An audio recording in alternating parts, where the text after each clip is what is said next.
Midnight horror show भूतिया रास्ते कंचक। नमस्कार दोस्तों, माता रानी की जय हो। आज हम आपको एक ऐसे गुप्त रहस्यमय भूतिया रास्ते के विषय में बताने जा रहा हूँ जिस पर हमारी माताएं बहनें आसानी से यकीन ही नहीं करेंगी। वे हमेशा यही कहेंगी कि ये झूठ है, माता रानी के प्रसाद खाने से ऐसा नहीं हो सकता। हाँ, माता बहनों का ये तर्क बिल्कुल सही है। माता रानी का प्रसाद ग्रहण करने से कभी किसी का कोई अमंगल नहीं होता, लेकिन प्रसाद का बहिष्कार या अनादर करना किसी को भी भारी पड़ सकता है। यह बात मैं इसलिए कह रहा हूँ क्योंकि मैंने स्वयं अपनी आंखों से सब कुछ देखा है। मैं किसी की सुनी सुनाई बातों पर यकीन नहीं करता। अब आपको वो बतलाता हूँ जो मैंने अपनी आंखों से देखा। मैंने जो देखा उसमें प्रसाद का कोई दोष नहीं था, बात कुछ और ही थी। प्रसाद तो हमेशा हमारी शुभता की ओर ले जाता है। हमारे मोहल्ले में नवरात्रि के दिनों में बड़ी चहल पहल रहती थी, खासकर अष्टमी और नवमी के दिन।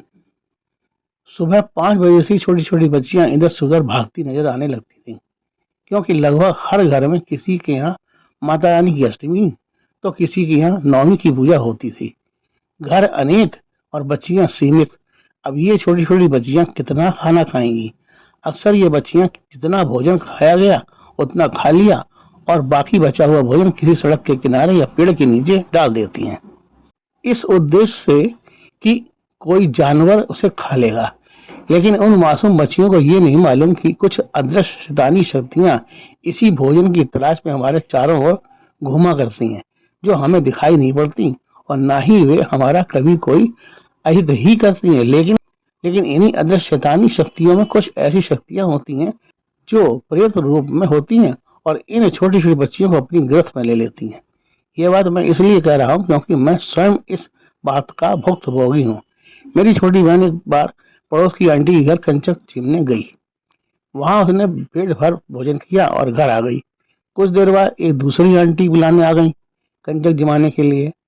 मेरी बहन उन आंटी घर ही चली गई। अब चूंकि उसका पेट तो पहले ही भरा हुआ था, तो वह क्या और कैसे खा सकती थी। उन आंटी ने भी बड़े प्यार से उसे भोजन परोसा और जगने के लिए बोला, लेकिन वह एक दो कौर खाने के बाद और नहीं खा सकी। उसने भोजन की थाली उठाई और अपने घर की ओर चल पड़ी। आज अष्टमी का दिन था। अड़ोस पड़ोस से भोजन के लिए बुलावा आया जा रहा था।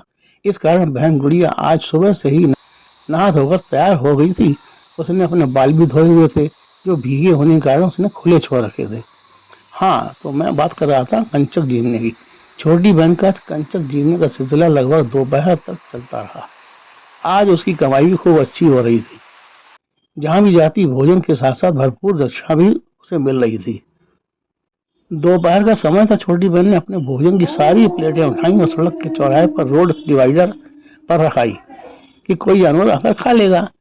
जैसे ही वह वहां से लौटी तो वह झूम सी रही थी। मैंने सोचा सुबह से इधर उधर घूम रही है, भाग रही है, हो सकता है थक गई होगी, इस कारण ऐसा हो रहा है। मैंने कहा गुड़िया अब सो जाओ, तुम थक चुकी हो। जैसे ही मैंने कहा तुम सो जाओ, गुड़िया ने मुझे घूरते हुए देखा। उसकी आंखों में अजीब सी चमक थी। मैंने कहा क्या बात है, तुम्हारी तबीयत तो ठीक है गुड़िया? क्या हुआ तुम्हें, ऐसा क्यों देख रही हो मुझमें? गुड़िया बोली, मुझे ताजा भोजन खिलाओ वरना मैं इसे ले जाऊंगा। गुड़िया के मुंह से यह मर्दानी आवाज सुनकर मैं सन्न रह गया। मैं समझ गया कि हो ना हो गुड़िया किसी प्रेत बाधा के चक्कर में आ चुकी है। मैंने कहा महाराज आप जो भी हैं, इस समय ताजा भोजन तो मेरी रसोई में है नहीं। आप कहीं और चले जाएं जहां ताजा भोजन उपलब्ध हो। गुड़िया उसी मर्दानी आवाज में बोली, नहीं मुझे तो अभी यहीं ताजा भोजन चाहिए। मैं बासी झूठा भोजन नहीं करता। इसने मुझे झूठा भोजन दिया था, मैं इसे नहीं छोड़ूंगा। मैं सोचने लगा कि अब किया क्या जाए। अगर इसे भोजन देता हूँ तब भी मुसीबत है और नहीं देता हूँ तब भी ये गुड़िया को नहीं छोड़ेगा। मैंने कहा महाराज आप जो भी हो, लेकिन अभी मैंने खुद भी भोजन नहीं किया है। मैं तो पहले मंदिर जाकर प्रभु का प्रसाद ग्रहण करता हूँ, फिर बाद में स्वयं भोजन करता हूँ। आप भी मेरे साथ मंदिर चलें, पहले प्रसाद ग्रहण करते हैं, बाद में भोजन पकाऊंगा, तब आप और हम दोनों लोग ही ताजा भोजन ग्रहण कर लेंगे। मेरी बात सुनकर बोला, नहीं नहीं मैं मंदिर मंदिर नहीं जाता, मुझे तो ताजा भोजन कराओ। मैंने कहा ठीक है, मैं अभी आता हूँ मंदिर माता के दर्शन करके। मैं बोला ठीक है जाओ। मैं जल्दी से बाहर निकला और पड़ोस में अंकल जी को बोला, अंकल जी घर में गुड़िया अकेली है, उसकी तबीयत ठीक नहीं है, जरा ध्यान रखिएगा, मैं जरा मंदिर जा रहा हूँ। और मैं मंदिर चला गया। मंदिर में पुजारी जी से सारी बात बतलाई। पुजारी जी तुरंत समझ गए कि किसी प्रेत ने गुड़िया को अपनी गिरफ्त में ले लिया है। पुजारी जी बोले, जल्दी चलो, कहीं वह कुछ गलत ना कर दे गुड़िया के साथ।